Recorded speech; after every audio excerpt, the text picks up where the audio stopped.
The fall of a dynasty causes the mystery of 5 deaths from one prominent family in South Carolina.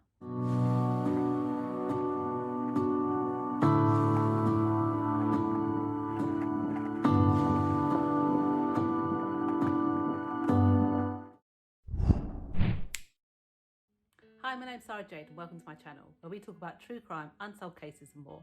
So if this is something you're interested in, please feel free to subscribe. So in today's case, we're going to be talking about the Murdaugh family. They were a well-respected family in South Carolina who had a reign over the area for about 100 years, when Randolph Murdaugh Sr. was elected chief prosecutor in the 1920s, and how this all fell apart following the suspicious death of 5 people. Now, I will say that everything I say in this video is allegedly, as no one has been convicted at this time and developments are still going on. Over the next year, there'll be more developments. And once we know these, I'll probably do a follow-up case on this. So now let's get into the case. The Murdaugh family were a very wealthy and well-respected family in South Carolina, in Arlington. They had a reign over the area for about 100 years when Randolph Sr. was elected senior prosecutor in 1920. From then on, they grew the family name as every generation since became state prosecutor, until 2005 when Randolph III stepped down. However, they still had a very successful family law firm, and they still had a prominent presence in the prosecutor's office. They were very well connected in town, and they used to socialise a lot with the local police. In 2021, the family consists of Randolph III and his 3 sons, who were John, Randolph IV and Alex, and also Alex's family. All the 3 sons were lawyers and worked for the family law firm. Randolph's son Alex was well respected in the town, and he lived in a 1,770-acre hunting lodge with his wife Maggie and their 2 sons Buster and Paul. The boys had access to the best schools, the best sports teams, and they lived a very idyllic life. They used to go hunting in the winter and go on their boats in the summer, when everything changed in 2021.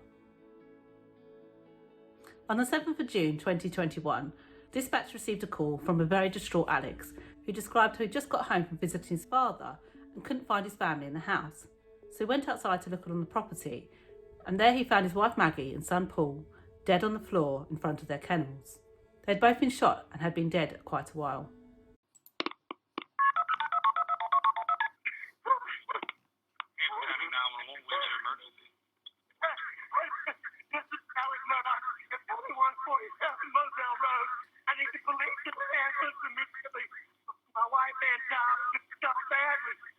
Okay, you said 4147 Murdaugh Road in Arlington? Sir? You said 4147 Murdaugh Road in Arlington? Yes, sir. 4147 Murdaugh Road. Stay on the line with me, okay? Yes, sir. Stay on the line with me, okay?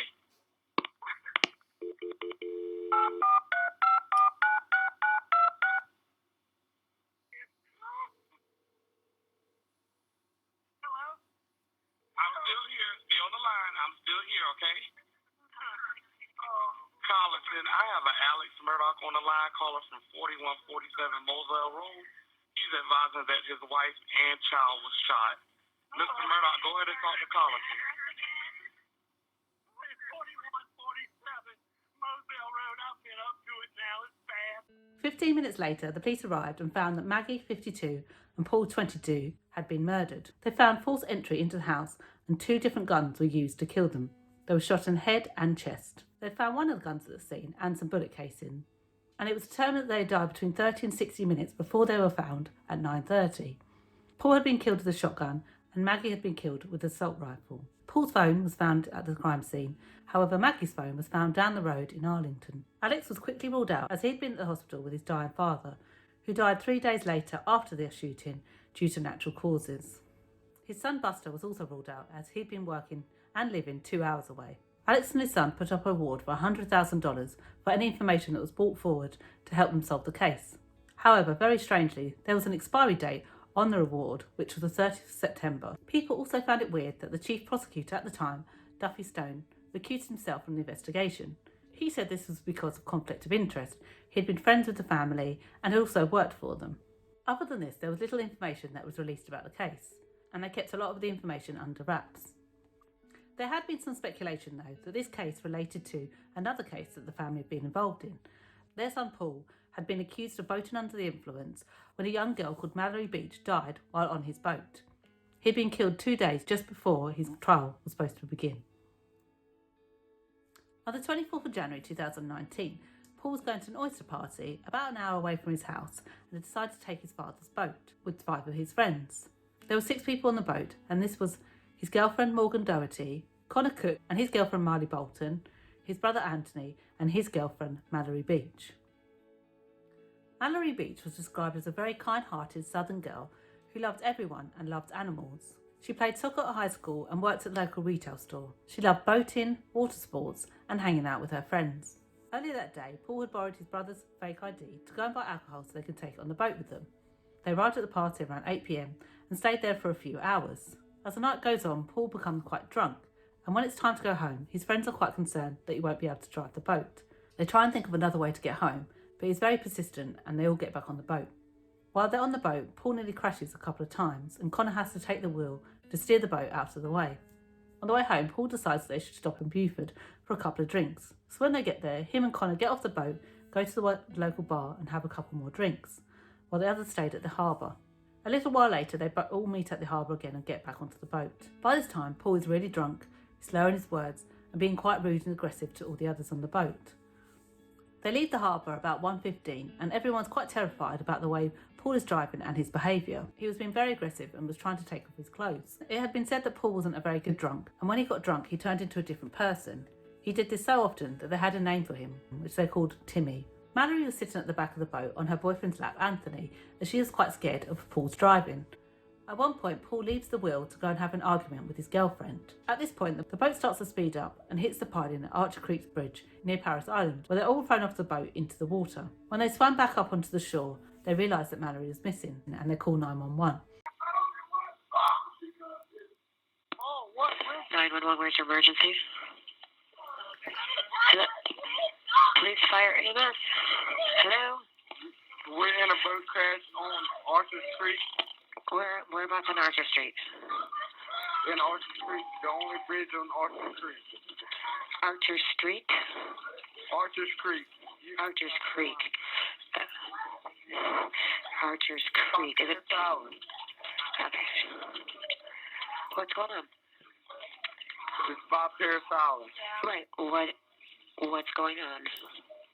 We're in a boat crash. You know what kind of a? A boat crash. A boat? Did you say a boat crash? A boat crash. Okay, so you're at the dock? Hello, are you at the dock? No, we just crashed in a boat. Okay, are you in the water or are you? We're in the boat.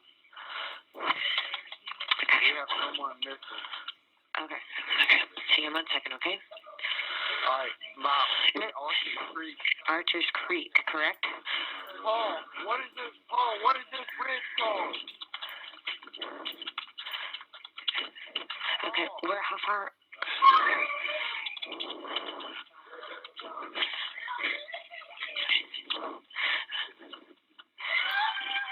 Please send someone. No, we're calling, okay? See, well, how far off shore are you? In Archer's Creek. Right, how far out? There's only one bridge in Archer's Creek. You're by the bridge? There's only one bridge in Archer's Creek.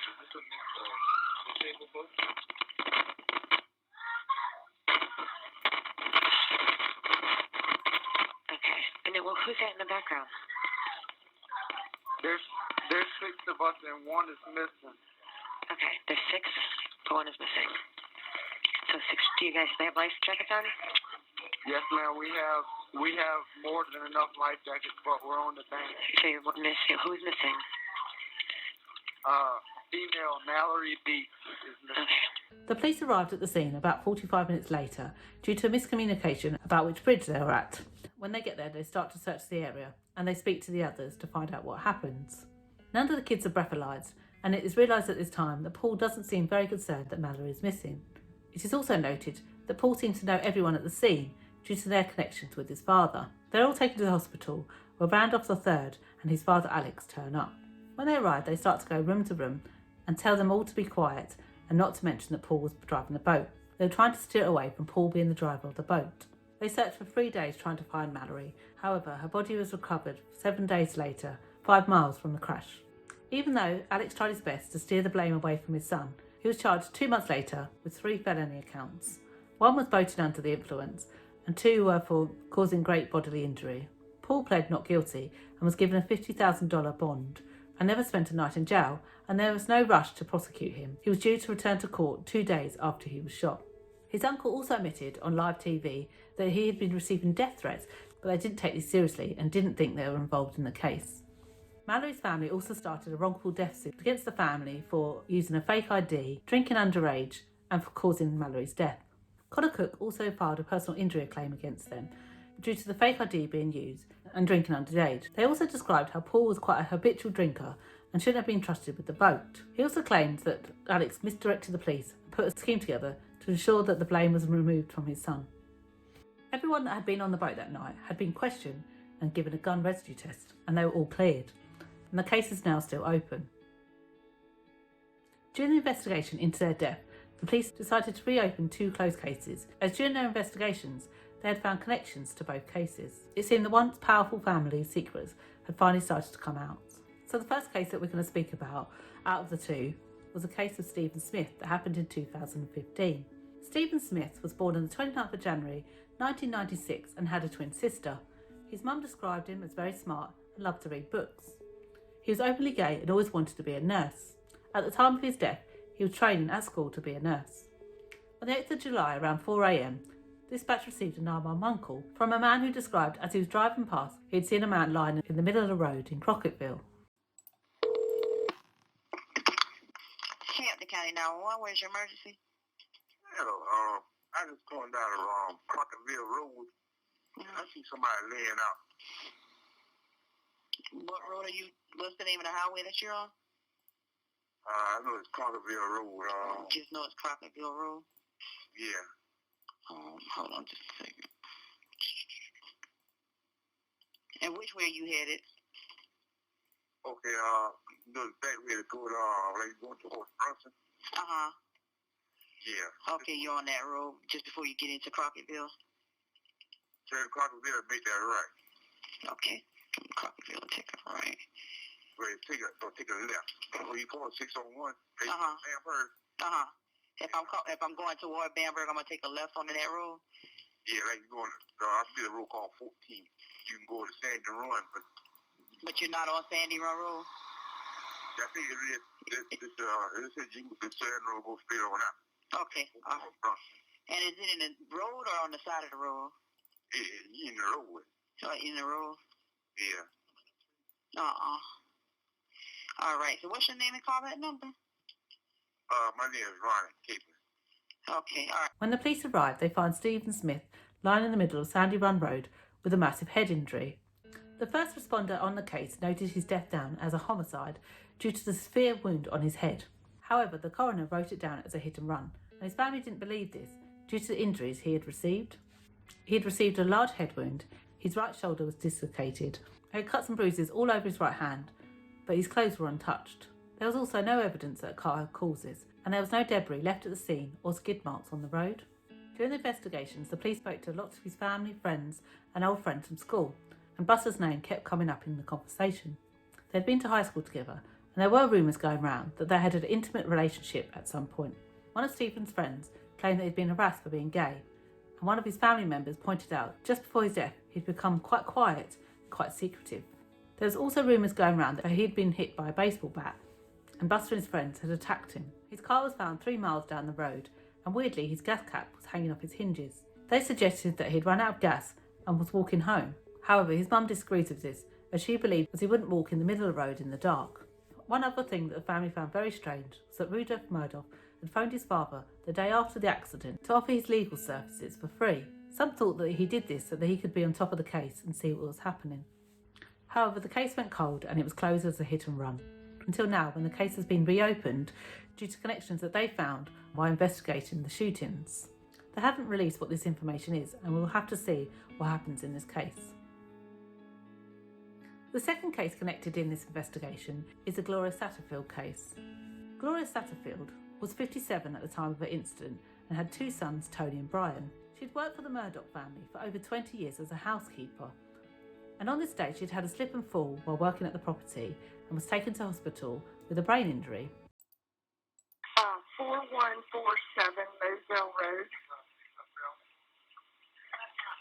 Okay, can you give me the address one more time, make sure I got it right? Yes, 4147 Moselle Road. Okay, what's going on out there? I'm sorry? What's going on out there? My housekeeper has fallen and her head is bleeding. I cannot get her up. Okay, you said she's fallen. She's bleeding from the head? Yes. Okay. How old is she? I'm not sure, like 58 maybe. Do you think she fell from standing or not? No. No. Where'd she fall from? She fell going up the steps, up the brick steps. Okay, so she outside or inside? Outside. Okay. How many steps is there? 8. Okay, is she on the ground or is she up near the top? She's on the ground. She's on the ground. She's on the ground. Is she conscious? No, not really. Is she awake at all? Yes. Okay.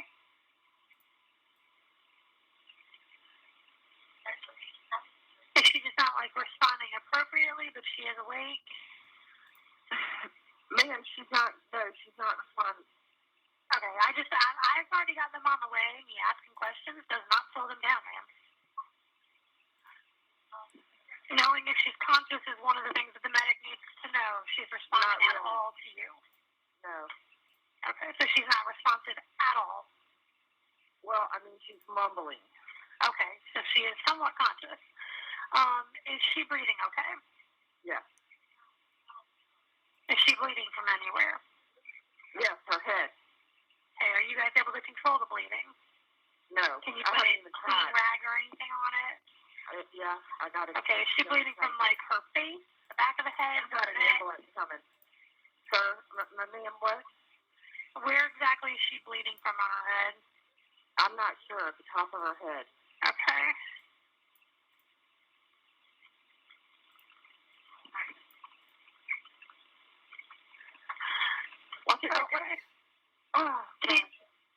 What happened? She just fell back down. Can I get off this phone so I can go down there? Can I have your name and phone number? Or are you able to bring the phone down by her? What? Are you on a cell phone where you can walk down there and talk? I'm on a cell phone. No. Okay, can you bring it with you so we can ask her some questions about what kind of pain she's having?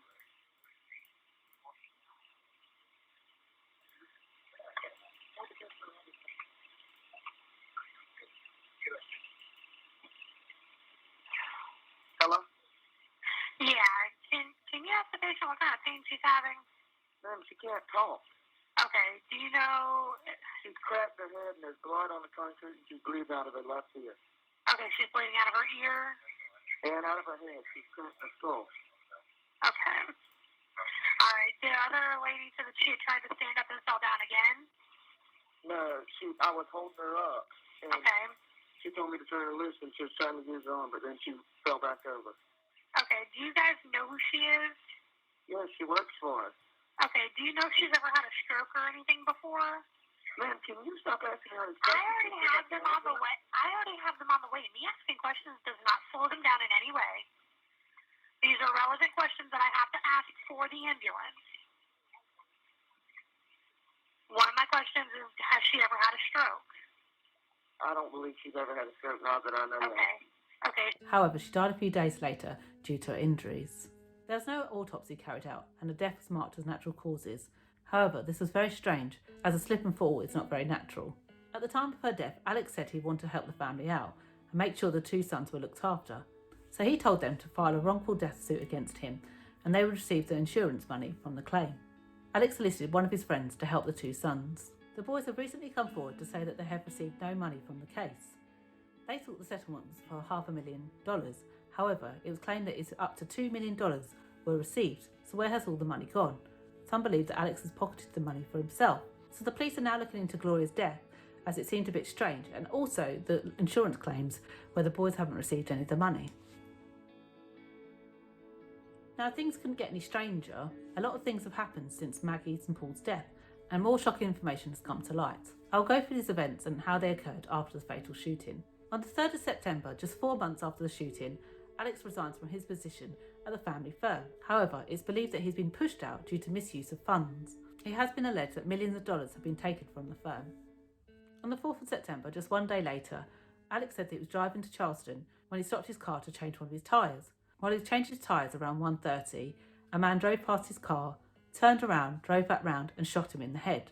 He was taken to hospital, but luckily it wasn't a fatal shot and he'd just been skimmed on the head. He received a fractured skull and a brain bleed.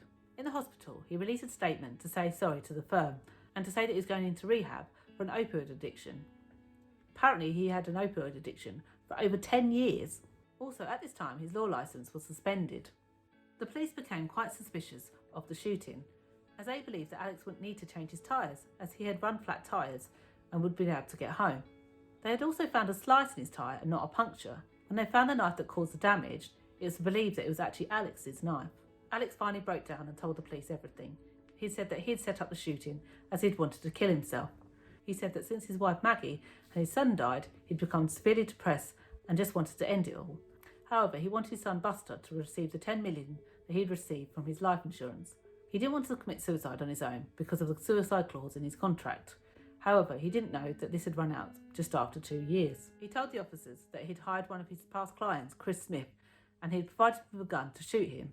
On the 15th of September, Chris was arrested and charged with assisted suicide, assault and battery of a high aggravated nature, pointing and presenting a firearm, insurance fraud and conspiracy to commit insurance fraud. Alex was then arrested on the 16th of September for insurance fraud, conspiracy to commit insurance fraud and filing a false police report. He was given a $20,000 bond, which was quickly posted, and he went back into rehab. This was when, on the 15th of September, the police revealed that they would be opening up the case of their housekeeper, Gloria Satterfield, due to inconsistencies in the case and the fact that she had received no autopsy. The Satterfield sons also filed a civil suit against Alex, claiming they had yet to receive any of the insurance money. On the 14th of October, Alex was rearrested and charged for misappropriating insurance settlement funds from the wrongful death suit of Gloria Satterfield. He was also charged with 2 felony accounts for obtaining property under false pretense. It was also alleged that he was still a person of interest in his family's death, as it was found out that Maggie was looking into the family finances just before her death. On November 18th, the grand jury issued 5 indictments against Alex, with 27 accounts of financial misconduct due to stealing money from his clients, his law firm, and his late housekeeper's family. On the 9th of December, he was given 7 more indictments for financial crimes. It has been alleged that he has stolen over $6.2 million from his victims and is currently facing 48 charges, including forgery, money laundering, computer crimes, breach of trust with fraudulent intent, and obtaining signature of property by false pretense. Alongside this, he is facing the civil lawsuits that are brought against him. On the 13th of September, a bond was set for $7 million to be paid in full. Alex is currently sitting in jail, awaiting his trial. So this is where the case is now, and it's crazy how a once beloved and well-respected family fell apart and how many cases surround just one family. I'm sure over the next few months more information will come in, and when it does we will do an update video to let you know what happens in this case. I just wanted to mention that Mallory was a huge animal lover and a non-profit was set up under her name called Mal's Pals. The money benefits the Hampton County Animal Shelter, and I'll add the link below if you want to have a look. Once again, let me know your thoughts and leave your comments below. Do you think Alex is responsible for his family's death? How much do you think they're connected to the cases that surround the family? It is believed that Alex had an opioid addiction for over 10 years, and the family didn't have as much money as it seemed. It looks like Alex was using the money from the law firm and insurance claims to fund his opioid addiction and his family's lifestyle. Let me know your comments below. Until next time, take care, and I'll see you in the next video. You call me a saint, but you know I'm a stranger, all willing and able.